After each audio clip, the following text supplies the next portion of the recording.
Em vídeos anteriores, nós conseguimos deduzir uma fórmula para a corrente I que percorre esse tipo de circuito aqui. E a fórmula que nós encontramos diz o seguinte: a nossa corrente I é a raiz quadrada da capacitância pela indutância vezes a tensão inicial V0 vezes o seno de ω0t, onde ω0 é a frequência natural, que, como a gente deduziu, ω0 vale a raiz quadrada de 1 sobre L vezes C. E V0 é a tensão inicial da carga que está aqui no nosso capacitor. Além disso, assumimos que a corrente começa em zero. Novamente, essa mesma corrente segue essa fórmula que nós deduzimos aqui. E agora nós vamos fazer um exemplo nesse circuito. Para começar, eu vou instalar aqui um interruptor. Assim, a gente consegue colocar energia aqui no nosso capacitor e ela não vai fugir para nenhum lugar. E aqui no C, a gente vai ter 1/4 de Faraday e o valor L do indutor vai ser de 1 Henry. No meu capacitor, eu vou colocar aqui carga suficiente para conseguirmos 10 volts de tensão antes que a gente feche o nosso interruptor. E assim que nós fecharmos o nosso interruptor, a gente começa a contar. Logo, t igual a zero é o fechamento do nosso interruptor. E o que queremos encontrar é quanto vale a nossa corrente em função do tempo. Veja, nós temos aqui o valor de L, nós temos também o valor de C e temos também a tensão inicial V0, ou seja, tudo o que nós precisamos para encontrar a expressão que comanda a nossa corrente. Então, bora fazer. E a primeira coisa que nós vamos calcular é o ω0. ω0 é a raiz quadrada de 1 sobre L vezes C.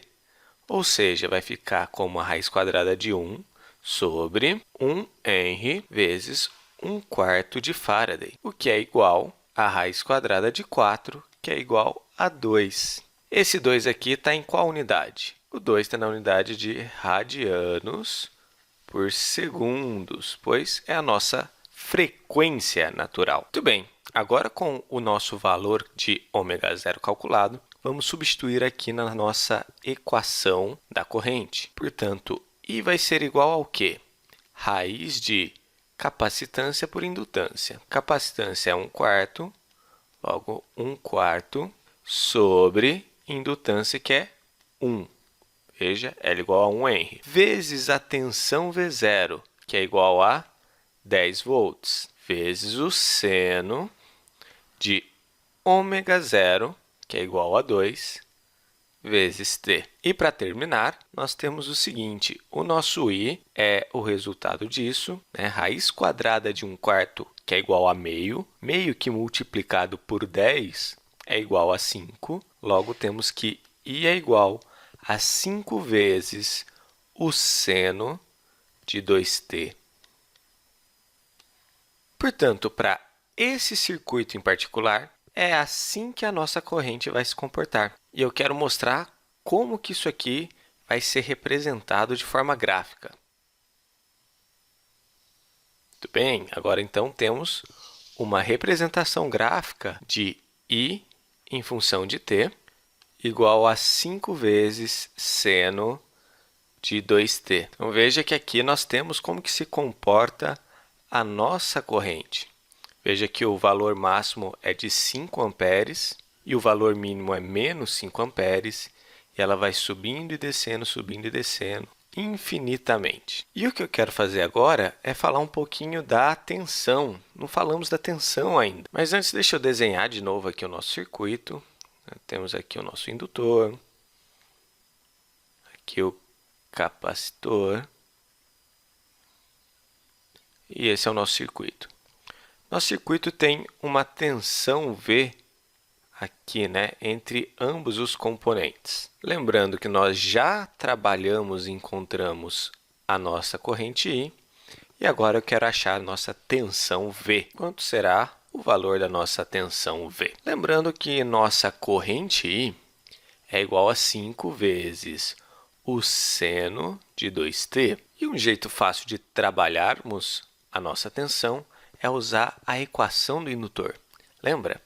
Para um indutor, a tensão é L vezes dI dt, que é a função normal de tensão e corrente do indutor. Usando os valores, nós temos que V é igual a 1 Henry vezes a derivada de 5 seno de 2t dt. Então, agora vamos fazer aqui essa derivada, e para isso eu vou fazer aqui em cima, tá? Temos que V é igual. Para fazer essa derivada, o 5 pode sair da derivada, então 5 aqui.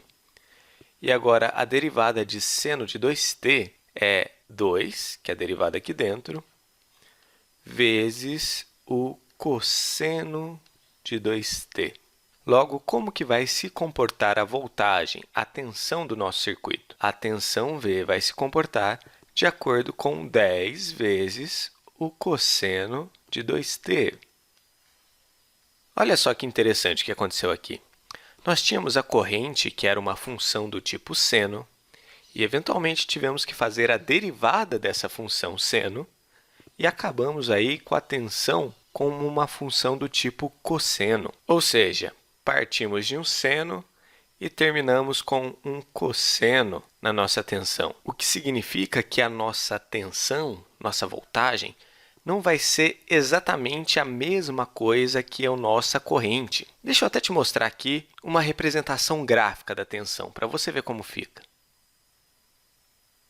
Veja só a nossa V de t, que nós descobrimos que vale 10 vezes o cosseno de 2t. Veja que começa com a nossa tensão valendo 10, né? Isso no tempo igual a zero. Depois ela vai descendo e subindo, claro que no comportamento do cosseno, sempre variando entre 10 e menos 10 volts. Agora eu vou colocar aqui para vocês a tensão e a corrente no mesmo gráfico. E observe que nós conseguimos ver a relação de tempo entre essas duas funções. Então, temos aqui a nossa função I de t em azul, que fala da corrente, e a função V de t em laranja, que fala da tensão. Uma das duas, no caso a corrente, é uma onda do tipo seno. Já a nossa tensão é uma onda do tipo cosseno. Então, é isso aí que nós gostaríamos de obter com tudo isso. Nós temos aqui a resposta natural de um circuito do tipo LC. Para esse circuito em especial, nós tínhamos aí os valores específicos de capacitância e indutância dos componentes. Com isso, nós conseguimos calcular e ver como ficaria a corrente e a tensão nesse circuito, e verificamos que ambas são ondas senoides. Lembrando, senoide não necessariamente é seno, são ondas que têm esse comportamento. Tá aí, senhoras e senhores, o circuito LC, que é onde nascem as senoides na eletrônica. Legal, não é? Tchau, tchau. Até a próxima.